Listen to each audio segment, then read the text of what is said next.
Você sabe como comprar plantas no viveiro? Se você não sabe, hoje eu vou te dar 5 dicas infalíveis que eu uso para comprar as minhas plantas ou as plantas dos meus clientes. Meu nome é Laís Veludo, eu sou bióloga, paisagista, mestre em ecologia. E se você gosta desse tipo de vídeo, já deixa o seu joinha, compartilha e deixe comentários aqui embaixo porque isso ajuda demais o canal. Então vamos lá. Dica número 1.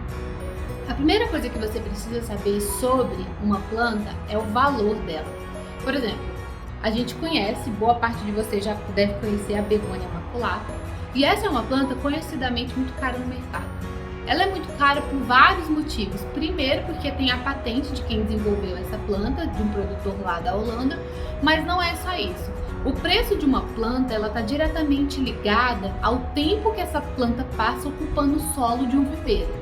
Então, uma planta que demora mais tempo para desenvolver, normalmente ela vai ser mais cara. Então, é normal que plantas como begônia maculata, a begônia brevirimosa, vários tipos de marantas sejam mais caras, porque elas demoram mais tempo para se desenvolver. E aí tem que tomar cuidado com uma coisa, para não comprar gato por lebre. Por exemplo, uma begônia como essa, para ela chegar a uma altura dessa ou a alguma altura de venda, ela demora mais ou menos 1 ano para ficar de um tamanho vendável. E às vezes as pessoas querendo aumentar o processo, deixam a planta 24 horas por dia recebendo luz para que o sistema dela fique ligado, fazendo fotossíntese 24 horas. Vai fazer com que a planta sofra um estresse.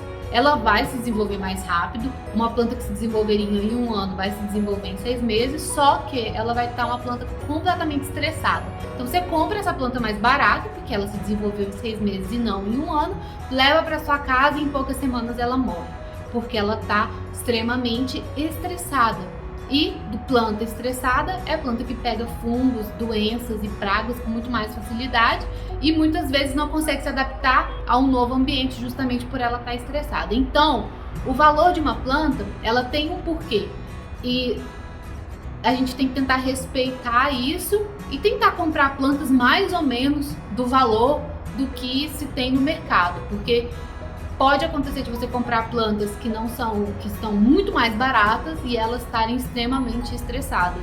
Você vai gastar dinheiro à toa e sua planta vai morrer. Dica número 2. Toda vez que você for comprar a sua planta, é sempre importante observar o verso dela, porque geralmente, se a sua planta tiver doenças, fungos, bactérias ou pragas como cochonilhas e pulgões, elas vão se desenvolver, geralmente a maior parte delas começa a se desenvolver na parte de baixo da folhagem. Então, é importante olhar para ver se a sua folha está queimada. Se tiver folhagem queimada, tente evitar essa. Compre uma outra unidade que não esteja queimada, esteja em perfeita condição e que não estejam doentes, né? Não contenham pulgões e cochonilhas na parte de baixo da sua planta. Então, é importante olhar a parte de cima e a parte de baixo da sua planta. Dica número 3. Quando você for comprar a sua planta, tente comprar uma unidade ou uma vasilha que esteja cheia de novos brotos. Esse aqui, por exemplo, esse Philodendron scandens, ele tá lotado. Aqui embaixo a gente consegue ver vários novos brotos saindo de dentro da própria, né, assim, se ramificando.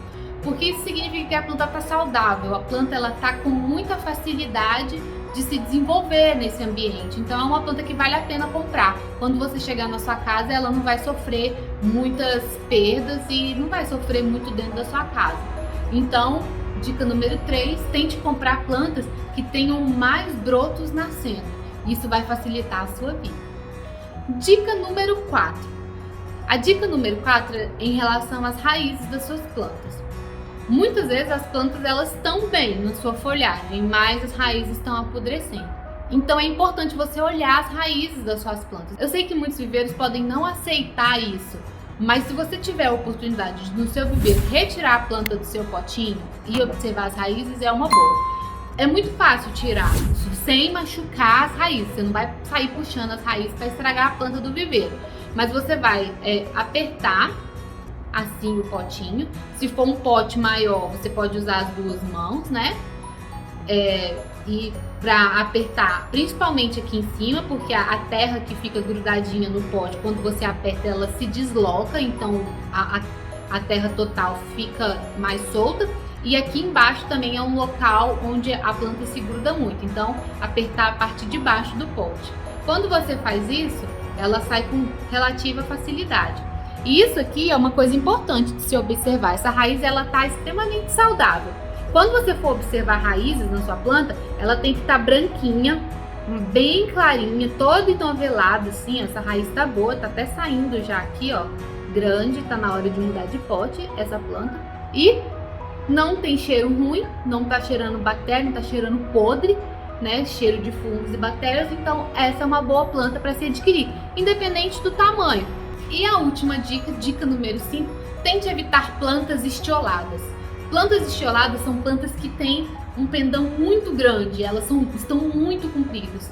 Isso significa que elas estão procurando a luz. E plantas estioladas, elas têm uma estrutura caulinar um pouco mais deficiente, porque elas estão crescendo muito e elas estão estioladas porque elas estão passando por algum tipo de estresse. Elas estão num lugar muito sombreado e por isso elas estão crescendo para procurar a luz. Significa que a planta está com estresse. Então, não é uma boa forma de você comprar a planta. Às vezes vende mais barato porque ela está estiolada, mas é uma planta que você vai comprar e ela não vai estar muito saudável. Então, de repente, não vale a pena você investir. Muitas pessoas me perguntam quais são os melhores lugares para deixar as plantas de interior. E não existe uma receita certa, mas hoje eu trouxe 5 dicas que eu acho que podem te ajudar na hora de você colocar suas plantas dentro de casa. Então vamos lá. Dica número 1. Toda vez que você trouxer uma planta nova para casa, certifique-se de que ela receba muita luz indireta. Por mais que ela seja uma planta que goste de um pouco mais de sombra, como no caso das violetas. Isso porque toda planta que sai de um viveiro de produção sofre algum tipo de estresse. No viveiro em que elas são produzidas, elas recebem intensidade luminosa, umidade, nutrientes na quantidade certa que elas precisam. E quando elas vão para a loja ou supermercado ou na rua onde a gente compra as plantas, elas sofrem algum tipo de estresse porque lá elas não recebem o que elas recebiam nos viveiros. Então, elas já sofrem algum tipo de estresse. Quando a gente traz essa planta para nossa casa, para diminuir esse estresse que a planta passa, é necessário dar para ela o que ela mais gosta, que é claridade. Por mais que a planta seja de sombra ou meia sombra, ela gosta e precisa de claridade para fazer a fotossíntese. Então, se você deixa essa planta recebendo uma boa quantidade de luminosidade, não luz direta, mas de claridade, por algumas semanas antes de colocar essa planta no lugar em que ela vai ficar definitivamente, ela vai diminuir o nível de estresse e, consequentemente, vai se adaptar melhor no lugar que você resolver colocá-la. Dica número 2. Quase todas as plantas de interior querem muita luminosidade, muita claridade. Por mais que algumas aguentem um pouco mais de sombra e outras tolerem uma quantidade luminosa maior, a maior parte delas quer bastante claridade e luz indireta. Então, o melhor local para você colocar as suas plantas de interior é próximo ou mais próximo possível de alguma janela. Se você tem uma janela virada para o leste ou para o oeste, é ainda melhor, porque o sol nasce no leste e ele se põe no oeste. E a melhor luz para plantas de interior são essas luzes no começo da manhã e no fim da tarde. Dessa forma, se você tem uma janela virada para o leste ou para o oeste, a luz vai bater de forma transversal na sua planta. Então ela não vai ser uma luz direta que vai bater na sua planta, vai pegar alguns raios e se ela estiver mais próxima do leste ou mais próxima do oeste, ela vai receber a luz da manhã, em que a temperatura está mais baixa e isso não vai ressecar a sua planta, ou a do fim da tarde, em que a temperatura também tende a ficar mais baixa. Então, se você tem essa disponibilidade, tem alguma janela nessas duas partes, né, ou leste ou oeste, tente colocar a sua planta lá, ela vai ficar feliz. Dica número 3. Vire a sua planta regularmente.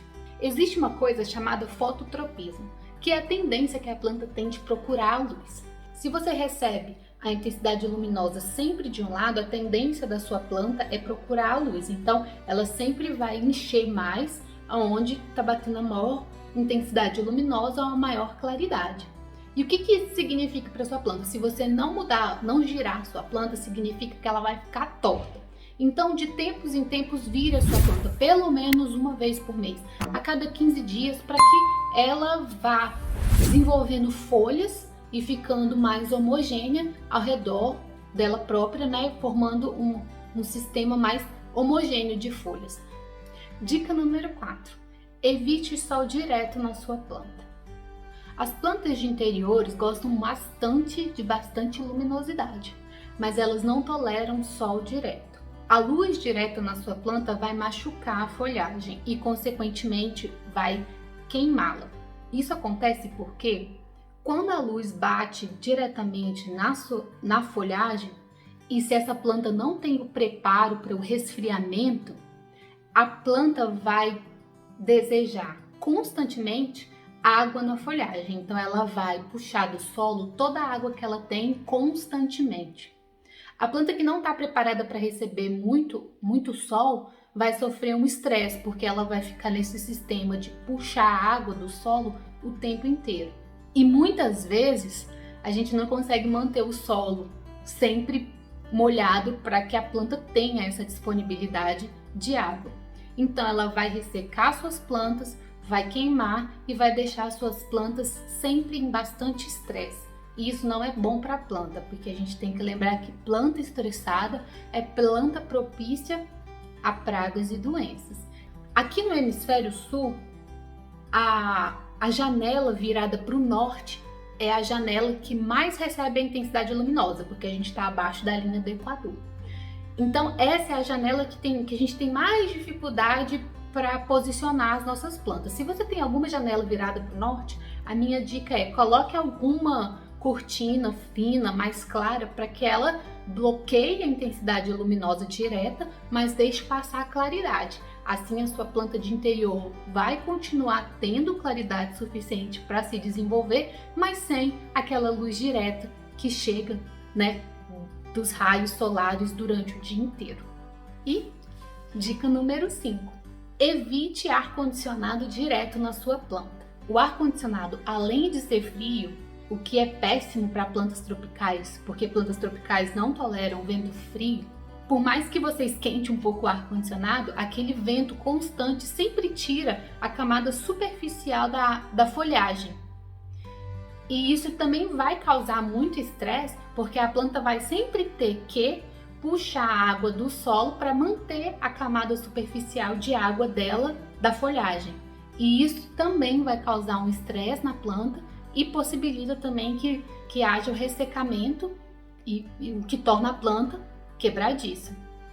Além disso, nessa época de inverno, evite deixar a sua planta perto de janelas que você deixa muito aberta, porque o ar frio que vem do sul, principalmente se sua janela for virada para o sul, que essa época a gente recebe uma frente fria muito grande do sul, isso também vai prejudicar a sua planta. Então, tire a sua planta de perto da janela, coloque ela mais um pouco para dentro, de modo que ela consiga receber ainda um pouco de claridade, mas não receba diretamente o vento frio do sul. Oi pessoal, sejam muito bem-vindos a mais um vídeo da Bioarte Jardins. Meu nome é Laís Veludo, eu sou bióloga, paisagista, mestre em ecologia e hoje eu vou dar 5 dicas para vocês de como replantar suas plantas. Se você gosta desse tipo de vídeo, já deixa aqui nos comentários, isso ajuda demais o canal. Se você ainda não é inscrito, se inscreva. Toda semana eu coloco vídeos sobre paisagismo, jardinagem, cuidado com as suas plantas. E se você não for inscrito, você vai perder, de repente, aquela informação que você precisa para cuidar bem das suas plantas. Essa é uma pergunta que eu recebo com muita frequência. Como e quando replantar as minhas plantas? E não existe uma regra, mas hoje eu trouxe 5 dicas que eu acho que podem te ajudar na hora de te guiar por esse caminho. Dica número 1. Nunca replante a sua planta assim que você é atrás do viveiro. Porque a gente não sabe em que condições as suas plantas estavam lá. Às vezes na loja ela já estava sofrendo algum tipo de estresse. Às vezes ela sofreu um estresse vindo da loja até a sua casa ou vindo do viveiro até a loja. A gente não sabe o nível de estresse da planta. Então é sempre importante esperar alguns dias, às vezes algumas semanas, para a planta se adaptar direitinho à sua casa. É sempre importante esperar que a sua planta comece a produzir novas folhas. No caso dessa aqui, ela já está super bem adaptada. Quando ela começar a nascer um outro botão ou uma nova flor, uma nova folha, significa que ela já está adaptada à sua casa. Então, esse é o estágio em que você pode transplantar a sua planta. Dica número 2. Isso tem a ver com o seu pote de plantio. Sempre troque a sua planta por potes de plantios que tenham bastantes furos. Nunca coloque em um pote que não tenha furo. Aquilo não é pote de plantio. Essa é uma premissa básica para você adaptar qualquer planta muito bem à sua casa. Você tem que ter uma boa drenagem. E a boa drenagem de uma planta começa com muitos furos no pote de plantio. Dica número 3. Sempre tente escolher potes que sejam uma vez ou no máximo 2 vezes maior do que a sua planta. Isso porque se você escolhe um pote que é muito maior que a sua planta, a quantidade de água que esse pote vai reter vai ser muito maior do que às vezes a planta consegue consumir devido ao tamanho dela. Então, se você põe uma planta num pote muito maior, você vai colocar muito mais água nesse pote, porque aqui cabe muito mais água do que cabe nesse. A sua planta pode não conseguir absorver toda essa água e a raiz pode começar a apodrecer. Então, mude devagar. Se você tiver um pote uma vez maior, o ideal. Se você quiser esperar um tempinho a mais, um pote no máximo 2 vezes maior ainda vai bem. Dica número 4. A dica número 4 tem a ver com os nutrientes e a drenagem que você vai acrescentar nas suas plantas. Esse é o momento certo de você acrescentar areia, perlita, um pouco de vermiculita, se você quiser reter um pouco mais de água, e nutrientes na sua planta. Se você fizer isso, misturar bem ao solo, a sua planta vai responder muito melhor a esse transplantio do que se você simplesmente colocar uma terra sem muito trabalho. Então, esse é o momento de adicionar perlita, vermiculita, areia, substratos e nutrientes. Humus de minhoca, bocashi, fica a sua escolha.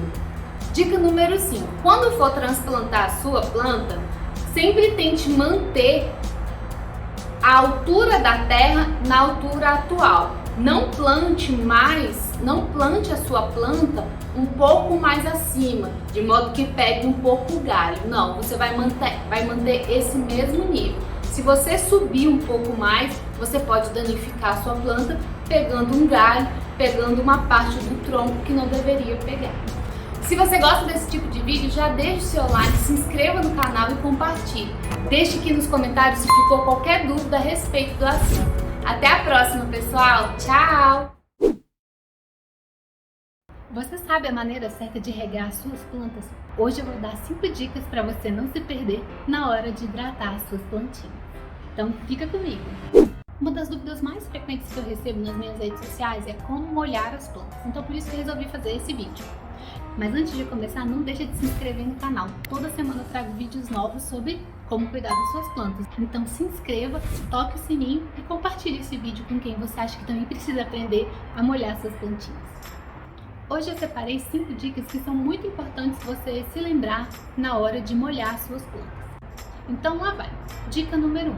A dica número 1 está relacionada ao seu pote de plantio. Todo pote de plantio deve ter o que a gente chama de furos de drenagem, que são esses furinhos que tem no fundo do seu pote. Não existe pote de plantio sem furos de drenagem, a gente tem que prestar muita atenção nisso. Essa aqui é a forma mais simples e mais fácil de você drenar bem a sua planta. Comprar potes com furos de drenagem. Isso porque, não raras vezes, a gente esquece de molhar as nossas plantas. E quando a gente vai ver, as plantas estão todas murchinhas. E aí o que a gente faz? Isso é um comportamento comum, não é só você que faz, eu faço também e todo mundo faz. Quando a planta fica muito murchinha, a gente tem a tendência a dar um pouco mais de água para ela. E é normal que isso aconteça. Só que o que a gente tem que parar para prestar atenção é que o acúmulo de água fica no fundo do pote. E esse fundinho é onde estão também a maior parte das raízes. Então, se você não tiver um pote com furos de drenagem como esse, com esses furinhos de drenagem, é muito fácil que a raiz da sua planta apodreça, porque não necessariamente a planta vai perder a água na mesma frequência do acúmulo que faz aqui embaixo. Então essa é a primeira dica.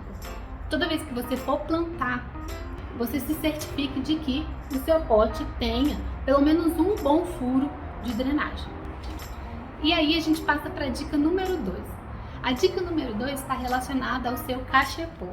Gente, por favor, cachepô é diferente de pote de plantio. Pote de plantio tem os furos, cachepô não tem furo. O cachepô nada mais é do que um vaso de enfeite. Então você não pode plantar a sua planta diretamente no seu vaso. Então se você quiser usar esse pote como um pote de plantio, você tem que fazer furos aqui embaixo, senão a raiz da sua planta vai apodrecer. E se você quiser usar um cachepô como um cachepô, que nada mais é do que um pote embelezado, você tem que prestar atenção numa regrinha muito básica. O seu cachepô, ele tem que ser maior do que o seu pote de plantio, para que o fundo do seu pote de plantio não chegue no fundo do seu cachepô. E como é que a gente pode fazer isso? A gente pode fazer isso colocando pedrinhas no fundo do seu cachepô. Assim, quando você for molhar o seu pote de plantio, que é onde está a sua planta, a água pode escorrer e ela vai se acumular aqui entre as pedrinhas, mas o fundo do seu pote não vai estar em contato direto com aquele excesso de água. Colocando essas pedrinhas aqui embaixo do seu cachepô, a gente tem dois benefícios. O primeiro é que o fundo do seu pote de plantio não vai estar encharcado com o excesso de água, que a gente geralmente coloca nos vasos. E o segundo benefício é que essa água que fica represada entre as pedrinhas, ela vai fazer com que a parte de baixo da sua raiz fique sempre úmida. Então isso é uma forma também de garantir a umidade na parte radicular da sua planta. Dica número 3. Qual a frequência de rega? Qual é a frequência que eu devo molhar a minha planta?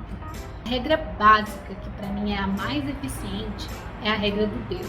Você enfiou o dedo na sua planta e o dedo saiu úmido até a primeira falange, que é esse primeiro pedacinho do dedo, mais ou menos 2 centímetros.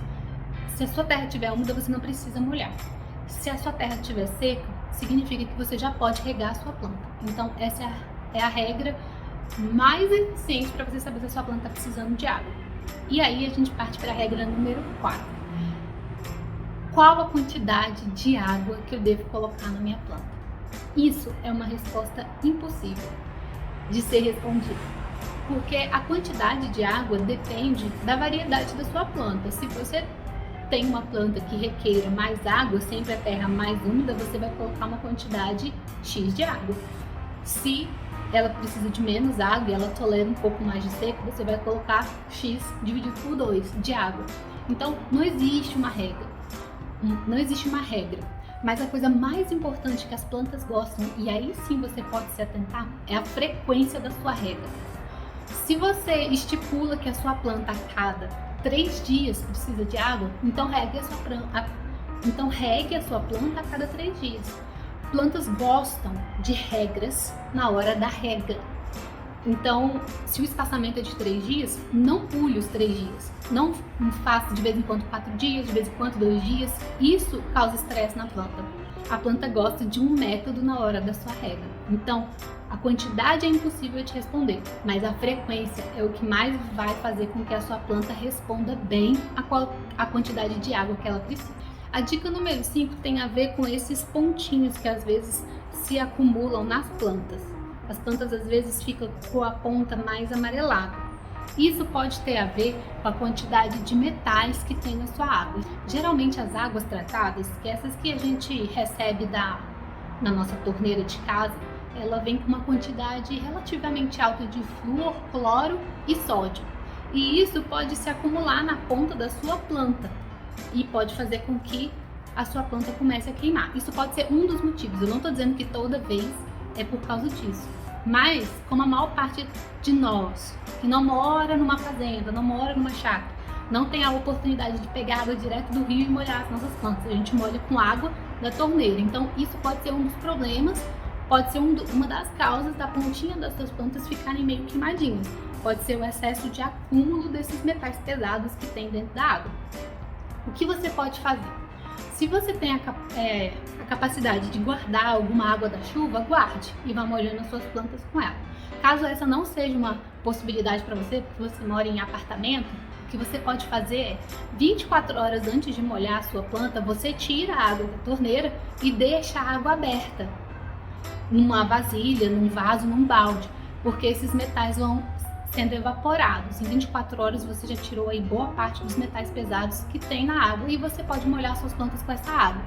Vai resolver? Pode ser que não resolva, mas pode ser que diminua muito, se esse for o seu caso, diminua muito a quantidade de pontinhas queimadas nas suas plantas. De modo resumido, sempre procure plantar as suas plantas em vasos de plantio que tenham bons furos de drenagem.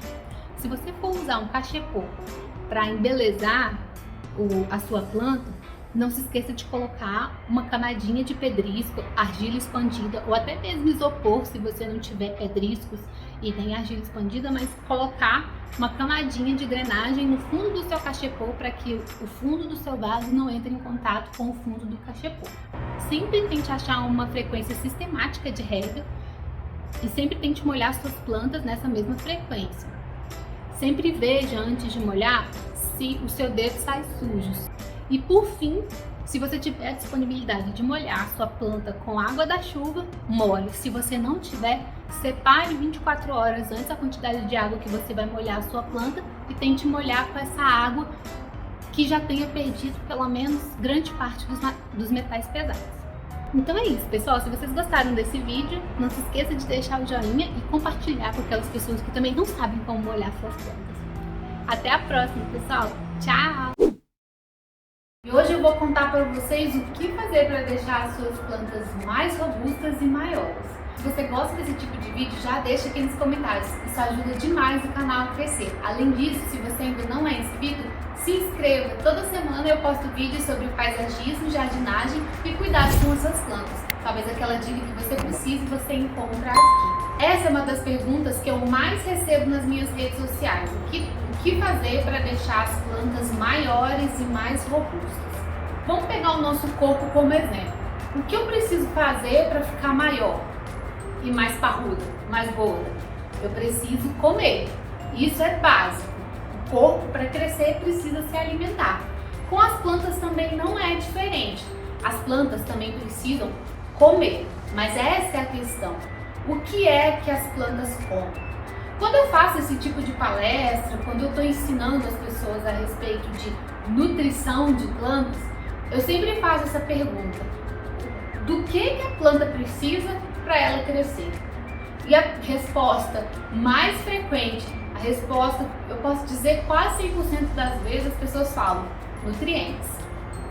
Tá, apesar de essa ser uma boa resposta, essa não é a resposta mais correta. A planta não precisa de nutrientes para crescer. A comida da planta vem de um processo chamado fotossíntese. A fotossíntese nada mais é do que a transformação de energia solar ou energia luminosa em algo que é necessário para o crescimento da planta. Com certeza, alguma vez na sua vida você já deve ter visto essa equação. Sol mais H2O mais CO2 tracinho C6H12O6. Essa é a equação básica do processo fotossintético, que é o processo que faz o crescimento das plantas. Sol. Esse sol não necessariamente é o sol que a planta precisa. A planta precisa de alguns comprimentos de ondas que a gente também consegue com luz artificial, mas isso é energia luminosa.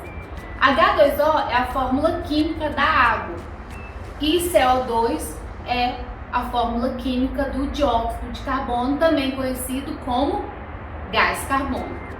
E essa C6H12O6, que vem depois da setinha, é o alimento da planta, também conhecido como glicose.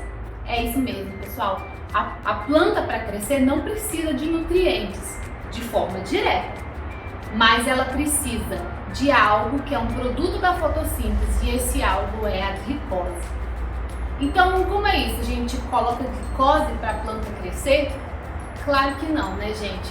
Não é bem isso. Essa glicose necessária para o crescimento da planta é essa glicose resultante desse processo metabólico da fotossíntese. Então não adianta colocar açúcar na sua planta porque você não vai fazê-la crescer, muito pelo contrário, vai dar um monte de formiga que vai destruir a raiz da sua planta. Mas a gente pode fazer algumas coisas que incentive a planta a produzir essa glicose. E como?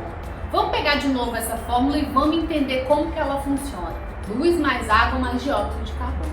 Então o que a gente pode fazer para a nossa planta aumentar esse processo fotossintético e produzir mais glicose? Aumentar esses 3 elementos que vêm antes da seca, que são energia luminosa, água e CO2. A energia luminosa a gente pode fazer em vários processos, né? Dando mais luz para a nossa planta. E aqui eu abro um parêntese muito grande, porque existem vários tipos de planta. Existem plantas de sol pleno, plantas de meia sombra e plantas de sombra. A gente vai dar a intensidade luminosa que aquelas plantas resistem. Por exemplo, as bromélias e os gerânios são plantas que aguentam uma intensidade luminosa direta. São excelentes plantas para tomar sol direto. Mas uma calateia, uma maranta, um filodendro, uma samambaia, são plantas que requerem uma intensidade luminosa muito menor. Então a gente vai dar menos luz para ela, posicionando essa planta dentro da nossa casa em locais em que ela receba a quantidade necessária de luz. Então, beleza. Primeiro ponto para a produção de glicose na planta, luz. Posicionar adequadamente a sua planta. Mas não adianta nada você posicionar adequadamente a sua planta se você também não coloca um segundo elemento que a planta precisa e precisa em grande quantidade, que é a água. Porque você coloca a sua planta no sol e não rega a sua planta, ela vai morrer esturricada e não vai fazer o processo fotossintético perfeito, portanto não vai produzir glicose, como consequência não vai crescer. Então precisa de um equilíbrio perfeito entre intensidade luminosa e quantidade de água no solo. E por fim, o gás carbônico a gente não se mete com isso, porque o gás carbônico está distribuído ao redor da planta, a gente respira e elimina gás carbônico, enfim, está na atmosfera e esse é o único dos elementos que a gente não tem o controle. E por que esse processo faz as plantas crescerem mais? Se você tem um sistema perfeito de intensidade luminosa, água e gás carbônico nas suas plantas, ela vai potencializar o processo fotossintético, ela vai fazer muita fotossíntese. E para ela fazer muita fotossíntese, ela vai ter que levar muita água da raiz para as folhas, porque o processo, exige água. E nesse processo de levar água para as folhas, ela vai precisar de um sistema que comporte essa quantidade de água que ela vai levar para a folha. Nisso, você está estimulando o crescimento caulinar das plantas. Quando você aumenta o processo fotossintético, você leva mais água para as folhas e para o caule, portanto, o caule vai crescendo para cada vez levar mais folhas. Isso é um modo bem resumido, viu, gente? É um modo bem simplista de explicar o processo fotossintético. Por causa disso, você vai ter uma planta que vai ter um caule mais robusto e você vai propiciar com que essa planta desenvolva mais folhas, porque ela vai ter um processo fotossintético completamente operante. Tá, mas em que lugar entram os nutrientes? Todo mundo fala que tem que adubar a planta de 3 em 3 meses, de 6 em 6 meses, tem que colocar NPK. Onde diabos entra o NPK nesse processo fotossintético? O processo fotossintético é um processo que tem mais de 30 passos e ele é composto por uma infinidade de elementos químicos, inclusive os elementos químicos que tem no NPK. Então, sim, os nutrientes são importantes no processo fotossintético, são importantes no mecanismo do sistema fotossintético, mas não são os nutrientes os responsáveis diretos pelo crescimento da planta. Não são os nutrientes que a gente coloca na terra que são utilizados diretamente para fazer com que as plantas cresçam. Então, os nutrientes são importantes? São. Primeiro porque eles fazem parte de todo o sistema do processo fotossintético e, além do mais, os nutrientes também fazem parte da estrutura da planta, do caule, das folhas, das raízes. Então sim, é muito importante você nutrir as suas plantas, mas não precisa ficar nessa sangria desatada de nutrir as suas plantas todo mês. Não precisa. As plantas, elas têm um sistema ótimo de captação dos nutrientes para fazer a fotossíntese. De vez em quando, a cada 3 meses, se você enriquece bem as suas plantas na hora de plantar, você não precisa suprir isso toda semana ou todo mês. Mais de 2 meses, 3 meses, até 6 em 6 meses, dependendo de qual planta for, você pode reabastecer esses nutrientes no solo. Então, resumindo, pessoal, o crescimento da planta está diretamente relacionado à quantidade de luz, quantidade de água e quantidade de gás carbônico disponível para a planta crescer. Ela precisa de ter esse sistema completamente balanceado para que o sol não resseque as plantas e a água em excesso não afogue as raízes antes dela fazer o processo fotossintético. E os nutrientes estão ligados à estrutura do processo fotossintético e à estrutura das plantas. Então, para ter uma planta bonita e grande, forneça principalmente luz, água e gás carbônico para suas plantas. Assim, você vai ter uma planta muito bem desenvolvida, como essa aqui, que fica do lado da janela e está enorme, cheia, robusta, do jeito que você quer. Se você gosta desse tipo de vídeo, já deixa o seu like, se inscreva no canal e compartilhe. Se tiver alguma dúvida sobre o crescimento das plantas, deixa aqui embaixo que eu respondo assim que puder. Até a próxima, pessoal. Tchau! Se você me acompanha aqui no canal há algum tempo, você já deve ter visto algum vídeo meu em que eu faço transplantio de alguma planta e eu sempre falo da drenagem. Mas o que é a drenagem? E o mais importante, o que é uma boa drenagem? Mas se você ainda não é inscrito no canal, se inscreva, toque o sininho para receber todas as notificações. Toda vez que eu postar um vídeo, você fica sabendo. Além disso, compartilhe e deixe seu like. Me siga também lá no Instagram e no Facebook. Lá eu compartilho dicas diárias de cultivo de plantas, jardinagem e paisagismo. E se você tiver alguma dúvida a respeito de o que é uma boa drenagem, deixa aqui nos comentários que assim que eu puder, eu respondo para você. Então vamos lá. O que é uma boa drenagem? A palavra drenagem significa tirar o excesso de água que existe em algum lugar. No nosso caso, o excesso de água está dentro do nosso pote. E esse excesso de água deve ser retirado porque senão pode causar problemas. Então vamos lá, o que é uma boa drenagem? Uma boa drenagem é o balanço perfeito entre oxigênio e água dentro do seu pote. Eu vou tentar explicar melhor. Quando você coloca muita água dentro do seu pote, no seu substrato, aquela água vai expulsar todo o oxigênio que existe entre as moléculas do substrato. E isso vai fazer com que a sua terra fique extremamente encharcada. Isso não é uma boa drenagem. Por outro lado, a gente tem um outro extremo que é o seguinte: a gente coloca a água no pote e a água escorre quase que imediatamente do seu pote. Você está num outro extremo agora, em que nada retém a água dentro do seu solo. Isso também não é bom para a maior parte das plantas. Existem plantas que gostam muito desse tipo de solo, como as suculentas, os cactos, as bromélias. Algumas dracenas ainda gostam disso, mas de um modo geral, as plantas não gostam. Então, o que você tem que fazer para essas plantas que não gostam de um solo super drenado? Você tem que achar o meio termo entre aquele solo que retém muita água e aquele solo que não retém nada de água. Isso é uma boa drenagem para determinada planta. Então tá, como que a gente alcança essa drenagem perfeita, essa boa drenagem? A primeira coisa que você precisa se preocupar para ter uma boa drenagem é ter um pote com bastantes furos. Isso porque o excesso de água que você colocar, por gravidade, vai sair por esses furos e isso vai diminuir bastante a quantidade de água que tem aqui dentro.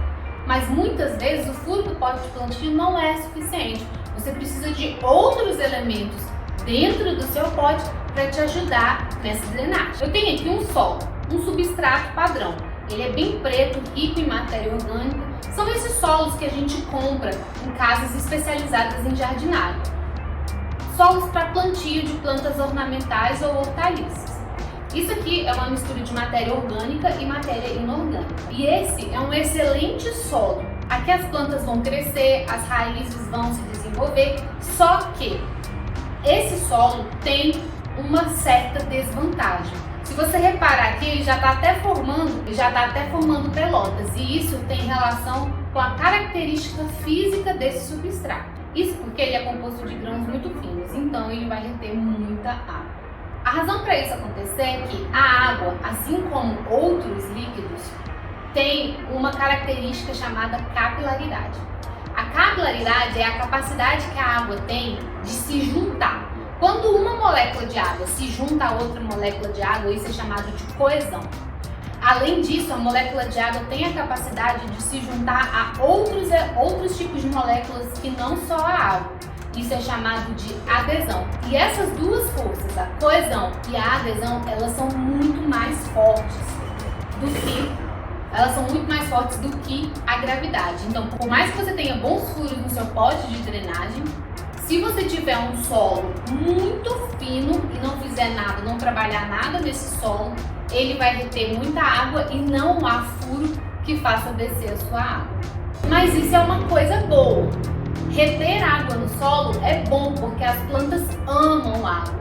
Elas não gostam de excesso de água. Então é aí que entra uma boa drenagem. Como manter esse equilíbrio? Se a gente pega um sistema de drenagem e aumenta, a gente vai ver que num pote em que tem esses elementos, como esse do substrato preto, que são grãos muito pequenos, a água vai se ligar nesses grãos e vai envolver todas as partículas do solo e vai expulsar todo o oxigênio que tem nesse solo. Então, um solo como esse absorve muita água. Então, nós temos que fazer alguma coisa para melhorar esse sistema, para que a água não expulse todo o oxigênio desse substrato, ficando então o substrato encharcado. A gente faz isso aumentando os espaçamentos entre as moléculas desse substrato. Porque quando a gente tem esse espaçamento maior entre as moléculas, a água não consegue se aderir nesses buracos maiores.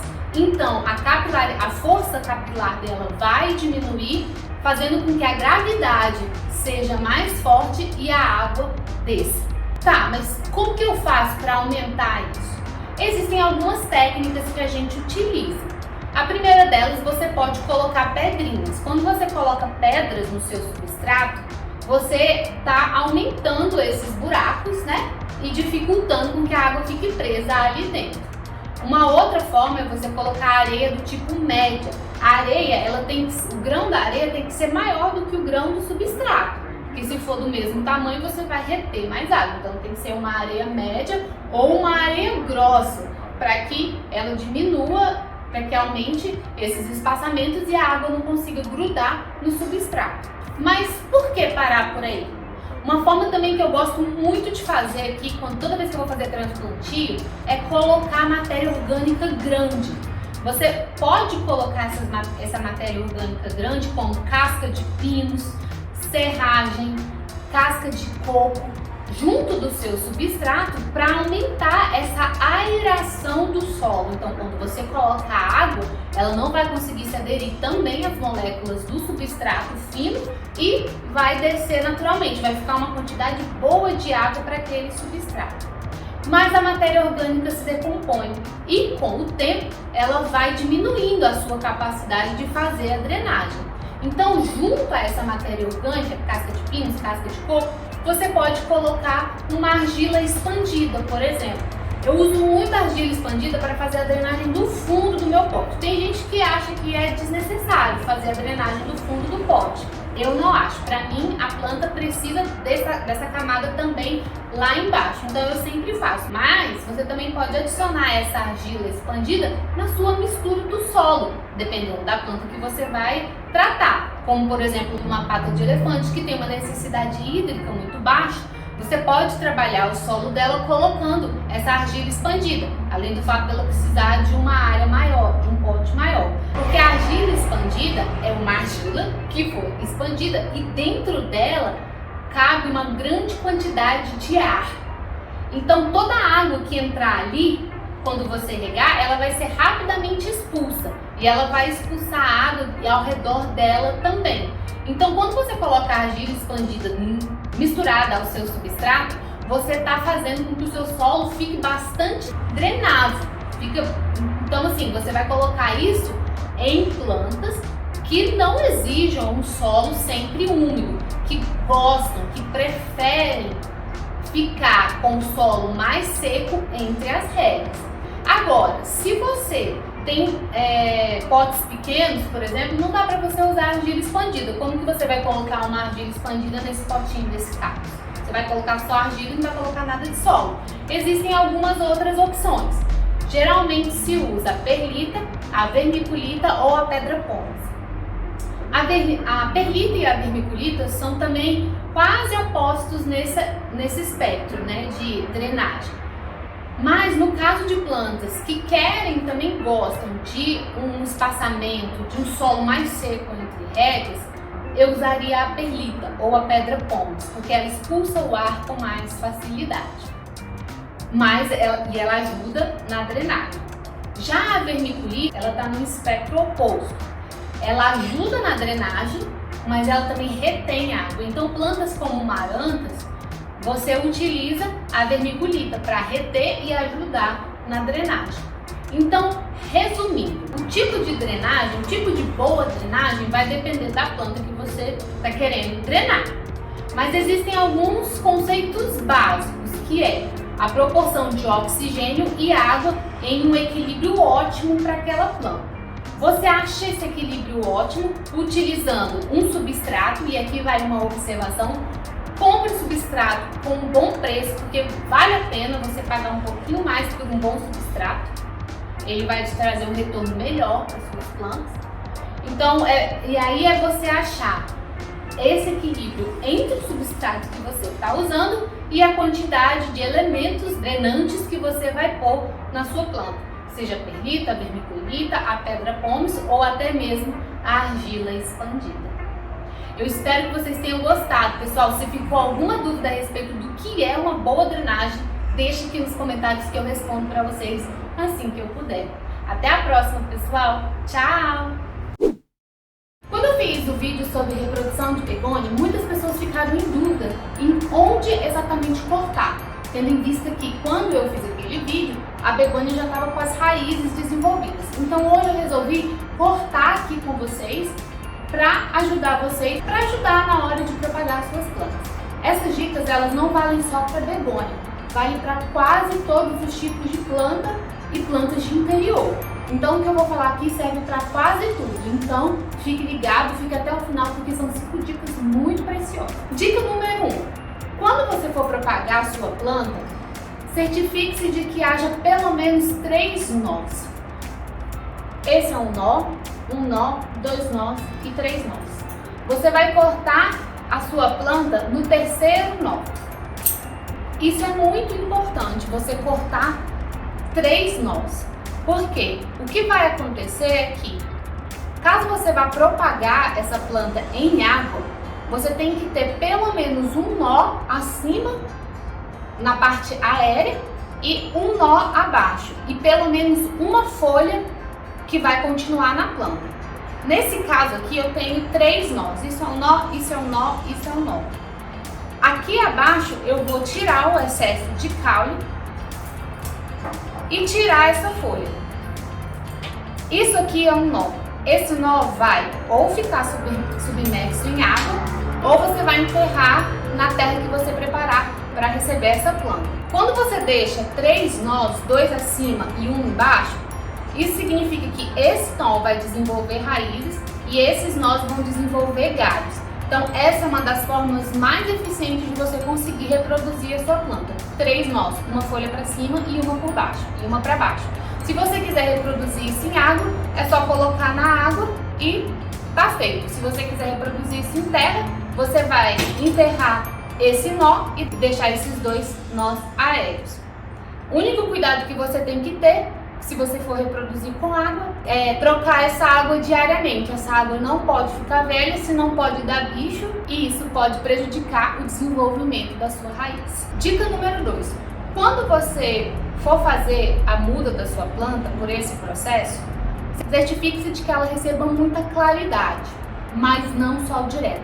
Mesmo que ela seja uma planta de sol pleno, você vai colocá-la num lugar em que seja bastante claro, mas que não receba sol direto. Isso porque, se você colocar uma planta no sol direto, ela vai aquecer, o sol vai aquecer muito a folha e ela vai sempre trabalhar para levar água para a folha e esfriar a folha. Isso vai fazer com que o desenvolvimento das raízes não seja prioridade para essa folha. Então, você não vai produzir boas raízes para depois enterrar a sua planta. Então, locais claros, mas nunca sol direto. Dica número 3. O benefício de você produzir raízes da sua planta em água, como essa que eu coloquei aqui, é que na água não tem as condições adversas do solo. Não tem influência de densidade, micro-organismos que podem prejudicar a raiz ou o desenvolvimento da planta. Então, é uma técnica muito boa para se desenvolver raízes. Só que, pela minha experiência, eu não vejo muita diferença, principalmente com begônias e filodendros, em reproduzir isso diretamente na terra. Você pode fazer o mesmo processo de corte, enterrar a última raiz na terra, que ela se reproduz muito bem. A única coisa que eu tenho a dizer é que, se você for reproduzir isso aqui diretamente no solo, certifique-se de curar o seu corte. Eu geralmente uso própolis ou uma pasta de canela. Eu passo aqui e enterro isso no solo, porque esses dois, própolis e pasta de canela, são fungicidas e vai ajudar a sua planta a não desenvolver nenhum tipo de doença devido ao corte que a gente fez. Então, tanto reprodução na água quanto no solo são muito eficientes, mas tem que ter essa diferenciação. Na água você troca diariamente e no solo você faz o curativo antes de enterrar. Dica número 4. Se você resolver desenvolver as suas raízes por meio de água, certifique-se de que elas não estejam muito grandes. O ideal é que quando elas atingem 5 centímetros, você já plante. Deixar uma raiz se desenvolver desse jeito para depois plantar, isso pode causar um estresse muito grande na sua planta e ela pode não aguentar na hora de transplantar para a terra. Então, fez o corte das suas raízes, deixe essas raízes com máximo 5 centímetros, passe para a terra. Dica número 5. Quando você for passar a sua planta para a terra, essa terra tem que ficar sempre muito úmida, mesmo que essa planta aguente os solos mais secos, como os filodendros e as begônias. Isso porque quando você mantém o solo muito úmido, você está facilitando com que essas raízes que se desenvolveram na água continuem se desenvolvendo na terra. E da mesma forma, se você resolver colocar a sua planta diretamente na terra, ela também tem que ficar muito úmida nos primeiros 2 ou 3 meses. Depois você pode diminuir o regime de rega para o que geralmente a planta exige. 3 vezes por semana, 2 vezes por semana, a depender da planta. Se você gostou desse vídeo, já deixa aqui nos comentários. Se inscreva no canal e toque o sininho. Me siga lá também no Instagram e no Facebook. Todos os dias eu posto dicas de jardinagem e paisagismo para você. Obrigada, pessoal. Até a próxima. Tchau!